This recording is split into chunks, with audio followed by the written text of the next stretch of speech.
let us put our hands together in our warmest possible way for brother and comrade Julius Malema, who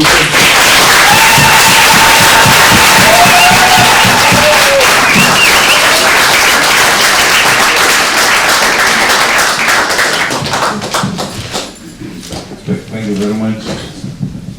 And I thank everyone else who came to be with us here today. And also thank the leadership and the delegation of the Economic Freedom Fighters.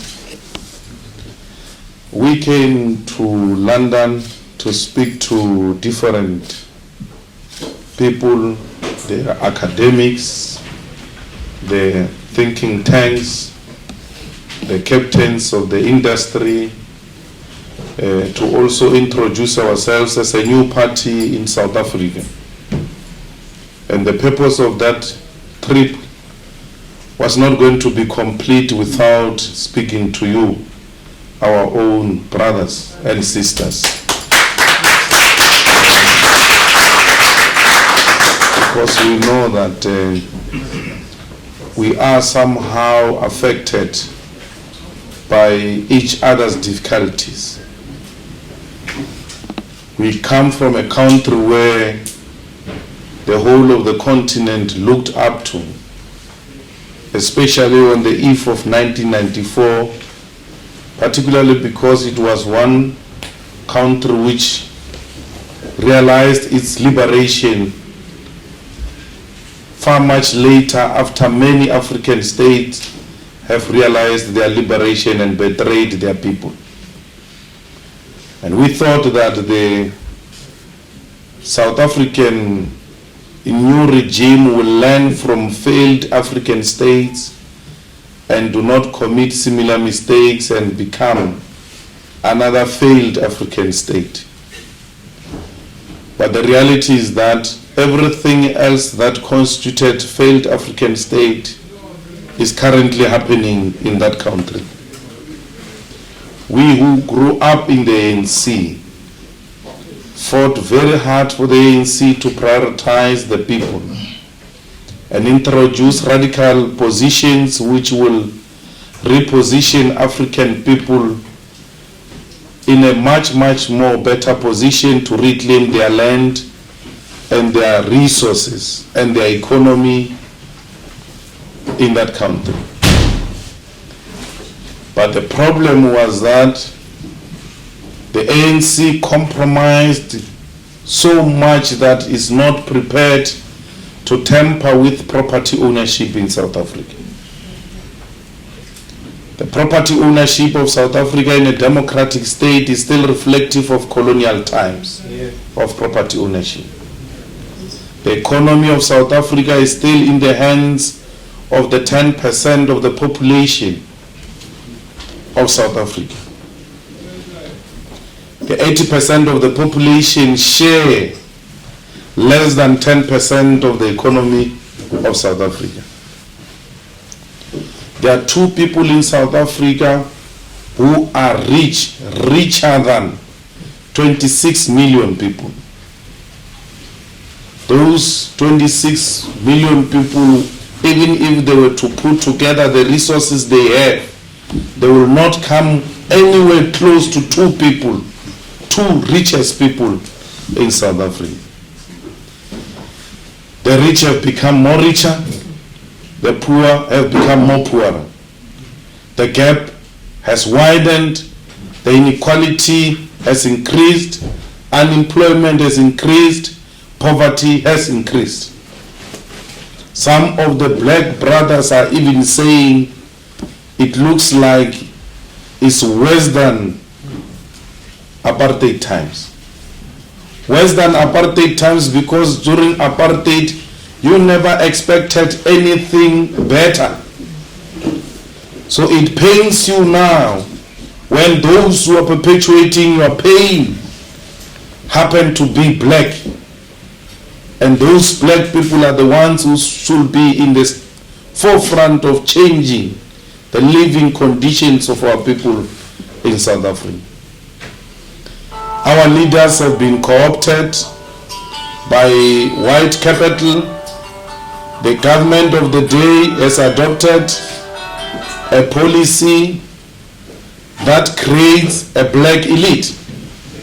And that black elite can only serve if it's prepared to protect the wealth of white minorities. White supremacy is still the order of the day, where the majority of South Africans and Africans in South Africa are so scared of white people. The dignity, the confidence of our people is not there. 21 years into democracy, we still have the statues of the colonizers at prominent public places. When we want to destroy those statues, we are reminded that that is our history. It must be kept where it is. Literally forcing us to hang a picture of an ex-husband who was a rapist, and you divorced that person, and they say to you, this is your history. This person who once raped your child, the picture must keep on hanging there because that is your history.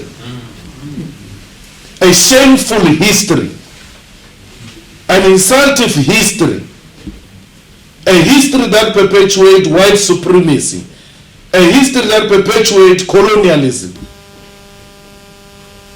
must be kept at prominent places, because young white people who grew up in a democratic South Africa must grow to know that whites are superior than black people. Because when you are asked, who is Cecil John Rhodes, you must explain that this is the man who conquered black people and stole their land, and that's why today we are so privileged in this country. It is because of this person they are celebrating in this public space. So if you want to be celebrated, that's what that statue says. You must continue with conquering of black people and staying on top, because that's where you belong as a white person. In Parliament of South Africa, you've got a statue of Louis Botha, prominent statue of Louis Botha at the entrance of Parliament. Behind that statue is a small statue of Nelson Mandela. They put a statue of a murderer, a man who presided over the killing of black people. And then behind him, they put a statue, a small statue of a person they claim to be celebrating. The person they all love, a man of reconciliation. Why would you put a man of reconciliation, the statue of a man of reconciliation, behind a statue of a man who perpetuated hatred and killings of black people? You question that, you are questioning the legacy of Nelson Mandela, you are doing away with reconciliation. It can't be.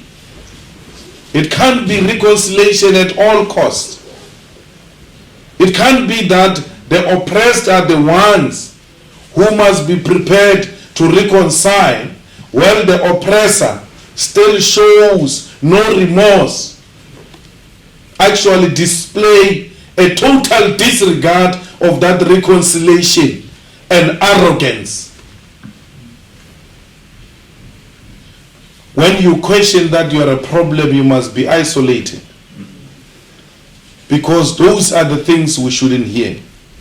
We inherited a colonial economy, left everything as it is.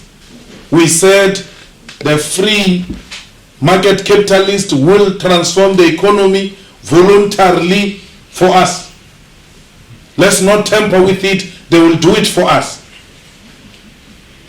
But when they came from war here in Britain, they took over strategic sectors of the economy. They rebuilt the economy. The state did not leave the economy in the hands of free market capitalists. We come from the same war. We were in war with apartheid regime. We defeated apartheid regime, therefore we must rebuild the economy ourselves and redistribute wealth the same way they did in Britain. It is not allowed. Everywhere else you talk success, the state was involved. You talk in Japan, the state was involved. South Korea, the state was involved. Singapore, the state is involved. Including in America, the state is involved. The US military is one of the best owned state enterprises. Because everything else you are celebrating comes from that military. You talk internet, you talk GPS, you talk the technology we find today in the planes comes from that state-owned enterprise called US military. It's not a private institution. So if everything state-owned is disastrous, why is the military of US not a disaster? We are in an economy that is private-owned, yet we are swimming in a pool of a disaster. It's not owned by the state. South African economy is private-owned, yet it didn't produce any desired result. The African economy is private-owned. It's foreign-owned worse. They talk about foreign direct investment. Don't tamper with it because you'll make the investors run away from Africa. Yet they leave nothing there. Their economy here in London is a financed economy, is doing very well. It's not exploiting anyone here in Britain because they go and exploit outside. Say it loud. You see? So we cannot allow that. We have a responsibility to reposition Africa and make Africa enjoy the same status with America, with Europe, with all continents in the world, and not to be a subject of imperialist forces. It can be done. It is possible. It needs a united Africa. It needs us to liberate the oppressed mindset of African masses. Because the indoctrination of colonizers is too much. Some people believe good things happen because it's a miracle. We'll wait for a miracle to happen. Otherwise, there is no one who can change these conditions we find ourselves in. That's not true. You have to have an ambitious leadership. You have to have African leadership with ambition. You know, it's so painful that South Africa is called one of the big African economies, yet it doesn't produce anything. There's nothing we produce in South Africa. Not even a toothpick. We import toothpick. We import chicken. Everything. We can't produce food to feed ourselves. Yet we've got a fertile land. It's nothing we produce in that country. We are just consumers. We are just consumers because if you produce anything, you are going to insult the colonial masters and investors will withdraw. There are so many cars that are driven in South Africa and in Africa. None of those cars are produced by us. Today, everybody else has got a cell phone, including grannies, who are so illiterate, but yet they know how to answer and make a phone call, which tells you this is in demand. We can't produce it for ourselves. As if we don't have a market. There is a market. There is no problem with foreign direct investment. Let them bring it, but we must increase the tariffs You want to bring an iPhone, bring it. But it's going to be sold at 30,000 in South Africa.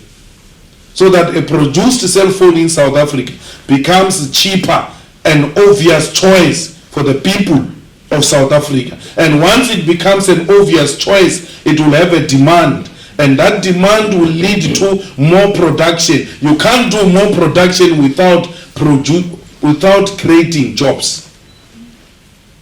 Production and doubling of production will lead to creation of jobs. You cannot create jobs for your own people because you are creating jobs for other countries. Germany is a beneficiary of jobs created by Africa. We all drive their cars. Our leaders is even worse. They like German cars. Those who produce those cars in Germany have got jobs. But where those cars are going to be driven, the people there do not have jobs. You cannot talk ownership of the economy when you are failing to do a simple thing called creation of jobs. It's very, very painful to be exploited through selling of your labor, selling of labor, exploitation is very painful. But it's twice painful not to be exploited under a capitalist economy. Because if you say you are not exploited, it means you are not working. You have no income, nothing. So you are still going to ask to be exploited before you can even become an owner. You have not mastered being exploited because there is no opportunity created for the exploitation of these people who many of them are even graduates. In South Africa, the kids are discouraged to go to school because graduates are loitering the streets of South Africa, and those who are working can't even afford to get a bond, and therefore they stay in the back rooms of their parents with honors and masters. So discouraged. Others even stopped looking for jobs because they think that this thing of jobs is created for certain people who are politically connected. They've just given up. It has to change. And it can only be changed by African leadership. The people who know the pain and the sufferings of our people are the ones who must say, enough is enough. We ought to confront the regime. We've started doing that in South Africa. We organized in less than 2 years a march of not less than 50,000 people to power houses of the economy, to the Reserve Bank, to Chamber of Mines, to the Johannesburg Stock Exchange, and said to the captains of the industry, if you don't give workers a minimum wage, if you don't transfer some shares into workers, then we're going to collapse these companies. We said to them, workers must be owners of these factories. We said to them, we need you to invest in South Africa, and we want you to open bank accounts of your companies here in South Africa because you are doing your business here. We want to trace the money because you are shifting profit to tax havens and you don't even pay tax here in South Africa. London Mine is worse, which killed our people in Marikana. When a commission was conducted, it confirmed that London Mine could afford to build houses for those people, could afford to pay those people 12,500, but because it shifted money into tax havens, it claimed that it couldn't afford. But investigation proved that these people can afford. These people don't want you to have shares. They don't want to spend money in South Africa. They don't want to pay even tax in South Africa. They don't want to do anything. They just want to take unprocessed minerals, take them out of Africa and go and process them and create jobs in the developed countries.